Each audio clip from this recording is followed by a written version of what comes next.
Hello ನಮಸ್ತೆ friend. ಇವತ್ತು ಪನ್ನೀರ್ ಮಾಡೋದನ್ನು ನೋಡೋಣ ಬನ್ನಿ.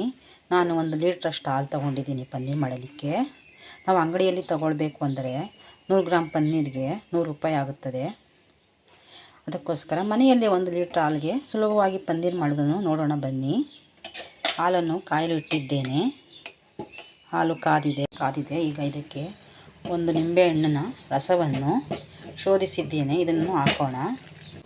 ಚೆನ್ನಾಗಿ ಈ ರೀತಿ ಮಿಕ್ಸ್ ಮಾಡಿದರೆ ಹಾಲೆಲ್ಲ ಒಡೆದು ಪನ್ನೀರ್ ಆಗುತ್ತದೆ. ಚೆನ್ನಾಗಿ ಒಂದು 5 ನಿಮಿಷಗಳ ಕಾಲ ಹಾಲು ಕುದಿಯಲಿ. 5 ನಿಮಿಷಗಳ ಕಾಲ ಹಾಲು ಚೆನ್ನಾಗಿ ಕಾದಿದೆ ನೋಡಿ. ಈ ರೀತಿ ಇವಾಗ ಇದು ಪನ್ನೀರ್ ರೆಡಿಯಾಗಿದೆ. ಇದನ್ನು ಶೋಧಿಸಿಕೊಳ್ಳೋಣ. ನೋಡಿ, ಈ ರೀತಿ ಶೋಧಿಸಿಕೊಂಡರೆ ಪನ್ನೀರು ರೆಡಿಯಾಗುತ್ತದೆ. ನೋಡಿ, ಈ ರೀತಿ ಎಲ್ಲ ಶೋಧಿಸಿಟ್ಟಿದ್ದೇನೆ. ಈ ನೀರು ಏನು ಹಾಲು ಸೋಸಿದ ನೀರು ಏನು ವೇಸ್ಟ್ ಆಗೋಲ್ಲ.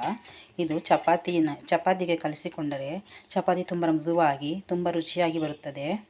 ಈಗ ಇದಕ್ಕೆ ಸ್ವಲ್ಪ ತಣ್ಣೀರನ್ನು ಹಾಕೋಣ. ನೋಡಿ, 1 ಲೀಟರ್ ಹಾಲಿಗೆ 100 ಗ್ರಾಮ್ ಅಷ್ಟು ಪನ್ನೀರ್ ಆಗುತ್ತದೆ. ಇದು ಸ್ವಲ್ಪ ತಣ್ಣಗಾದ ಮೇಲೆ ಒಂದು ಕಾಟನ್ ಬಟ್ಟೆಯಲ್ಲಿ ಒಂದು ಭಾರ ಏನಾದರೂ ಇದರ ಮೇಲೆ ಇಟ್ಟು ಒಂದು ದಿನ ಇಟ್ಟರೆ ಇದು ಪನ್ನೀರು ಬೆಳಗ್ಗೆ ಮಾಡಿದರೆ ಸಂಜೆ ಅಷ್ಟೊತ್ತಿಗೆ ಪನ್ನೀರ್ ರೆಡಿಯಾಗುತ್ತದೆ. ಇಲ್ಲ ನೈಟು ನೀವು ಶೋಧಿಸಿ ಈ ಥರ ಒಂದು ಬಟ್ಟೆಯಲ್ಲಿ ಕಟ್ಟಿಟ್ಟರೆ ಬೆಳಗ್ಗೆಗೆ ಪನ್ನೀರು ಉಪಯೋಗಿಸಬಹುದು. ಒಮ್ಮೆ ಮಾಡಿ ನೋಡಿ, ತುಂಬ ಸುಲಭವಾಗಿ ಮನೆಯಲ್ಲೇ ಪನ್ನೀರ್ ಮಾಡಿಕೊಳ್ಳಬಹುದು. ಒಂದು ಕಾಟನ್ ಬಟ್ಟೆಯ ಮೇಲೆ ಇದನ್ನು ಹಾಕಿ ಚೆನ್ನಾಗಿ ಈ ರೀತಿ ಒಂದೇ ಸಮ ಸ್ಕ್ವೈರ್ 4 ಮೂಲೆ ಥರ ಸ್ಕ್ವೈರ್ ಮಾಡಿ ಇದನ್ನು ಈ ರೀತಿ ನೋಡಿ ಬಟ್ಟೆಯಲ್ಲಿ ಕಟ್ಟಿಟ್ಟಿದ್ದೆ. ಪನ್ನೀರ್ ರೆಡಿಯಾಗಿದೆ.